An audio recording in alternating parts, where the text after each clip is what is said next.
गुल अनार ने कहा, देखिए, पानी कितना ही गहरा हो किंतु आप उसकी तह तक देख सकते हैं।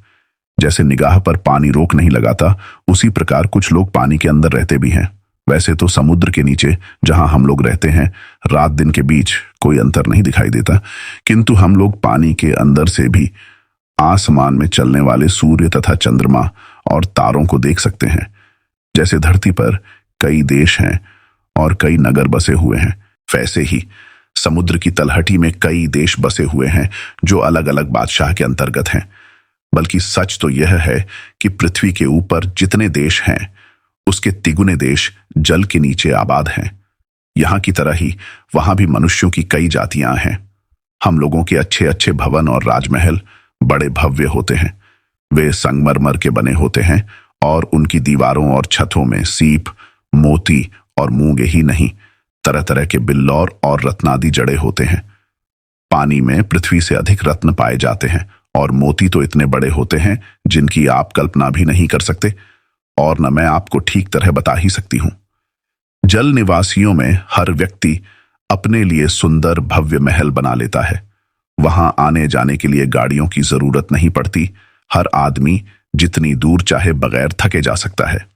आम आदमी घोड़ा भी नहीं रखते, सिर्फ बादशाह लोग शोभा यात्रा के लिए अपनी घुड़सालों में दरियाई घोड़े रखते हैं। जब वे जुलूस में निकलते हैं या कहीं तमाशा देखने जाते हैं तो इन दरियाई घोड़ों को विशेष रूप से बनाई हुई गाड़ियों में जोत देते हैं। गाड़ियां इतनी आरामदेह होती हैं और घोड़े इतने होशियार होते हैं कि सवार का शरीर भी नहीं हिलता और घोड़े इशारे भर से चलते हैं। हमारे देश की स्त्रियां बड़ी सुंदर, चतुर और पतिपरायण होती हैं।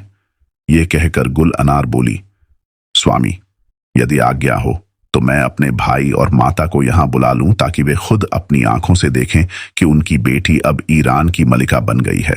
बादशाह ने कहा, मुझे उनका स्वागत करने में अति प्रसन्नता होगी, किंतु मेरी यह समझ में नहीं आता कि तुम उन्हें कैसे बुलाओगी। तुम्हें तो यह भी नहीं मालूम कि तुम्हारे देश को कौन सा रास्ता जाता है। गुल अनार बोली, वह सब मुझ पर छोड़िए। आप सिर्फ कुछ देर के लिए बगल वाले भवन में बैठें और तमाशा देखें। मल्लिका, गुल अनार ने अपनी दासी से आग मंगवाई। फिर उसने कहा, तू बाहर जा और कमरे का द्वार बंद कर दे और जब तक मैं न बुलाऊं यहां न आना। दासी के जाने पर उसने एक संदूकचे से एक चंदन का टुकड़ा निकालकर आग पर डाल दिया और जब उसमें से धुआं उठने लगा तो वह कोई मंत्र पढ़ने लगी। बादशाह उस मंत्र के शब्द बिल्कुल न समझ सका और आश्चर्यपूर्वक मल्लिका की ओर देखता रहा। मंत्र ज्यों ही समाप्त हुआ कि समुद्र की सतह ऊंची होने लगा और समुद्र बढ़ते बढ़ते राजमहल से जा लगा।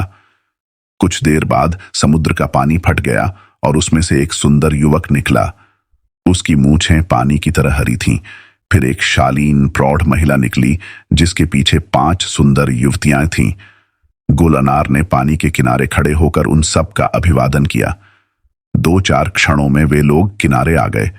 युवक का नाम सुल्तान सालेह था और वह मलिका गुल अनार का भाई था। प्रौढ़ स्त्री गुल अनार की मां थी।